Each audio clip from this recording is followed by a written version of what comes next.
Hai guys, bertemu lagi di channel S1 Master. Kisah ini adalah kisah yang sangat amat memilukan.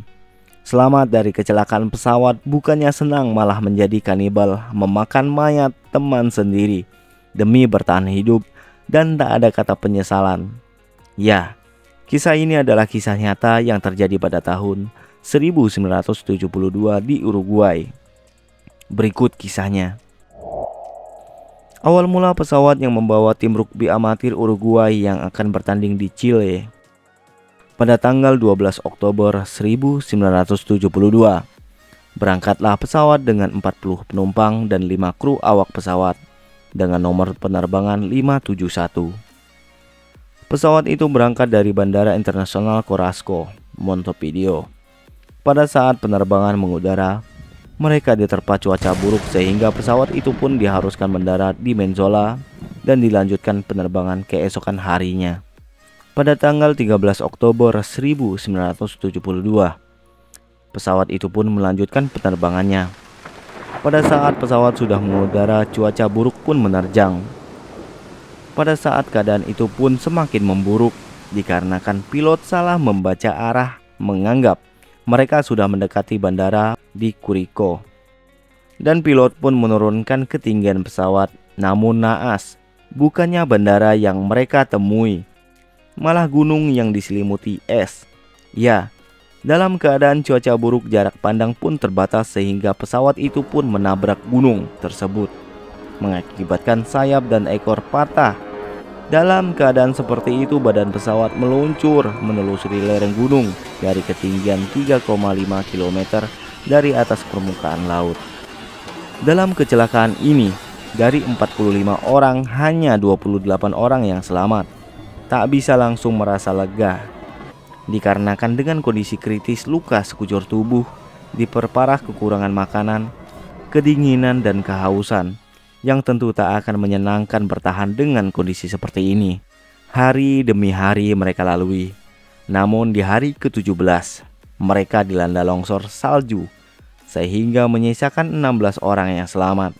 Dengan keadaan seperti ini, pasokan makanan yang tidak ada lagi, mereka pun mencoba untuk bertahan hidup dengan cara memakan daging mayat yang ada. Pada awalnya mereka pun tak bisa menjadi manusia kanibal, namun hal itu mengharuskan dilakukan. Orang-orang yang selamat ini pun membuat perjanjian dan menyepakati jika di antara mereka nantinya ada yang tumbang, mereka harus mengikhlaskan tubuh mereka dimakan oleh yang lain. Dengan kondisi yang lemah, beberapa dari orang yang selamat mencoba mencari pertolongan dengan cara menaiki gunung dan menyusuri lembah. Setelah berusaha selama 10 hari, mereka menyusuri sungai. Pada akhirnya mereka bertemu pengembala di seberang sungai. Mereka pun berteriak, namun teriakan mereka tidak terdengar karena berisiknya suara sungai.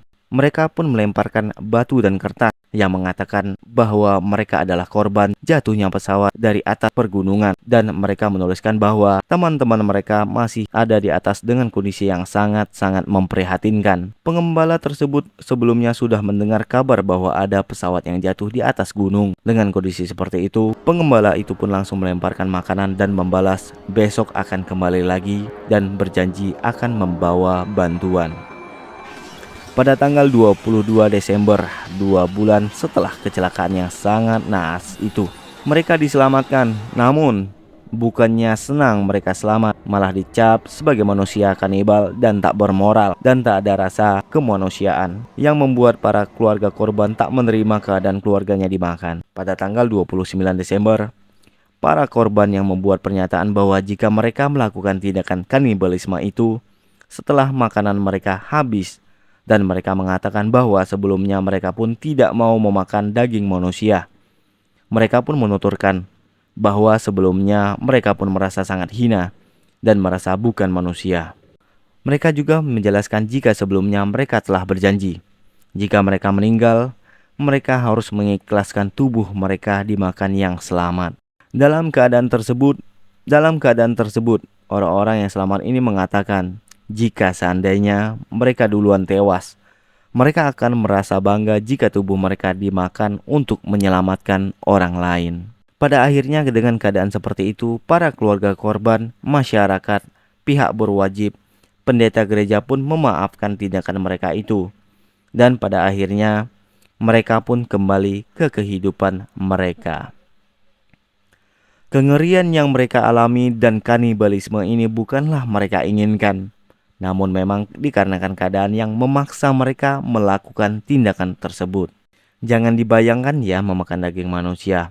Mendingan kita makan gorengan di warung Mang Enal. Tawar yo.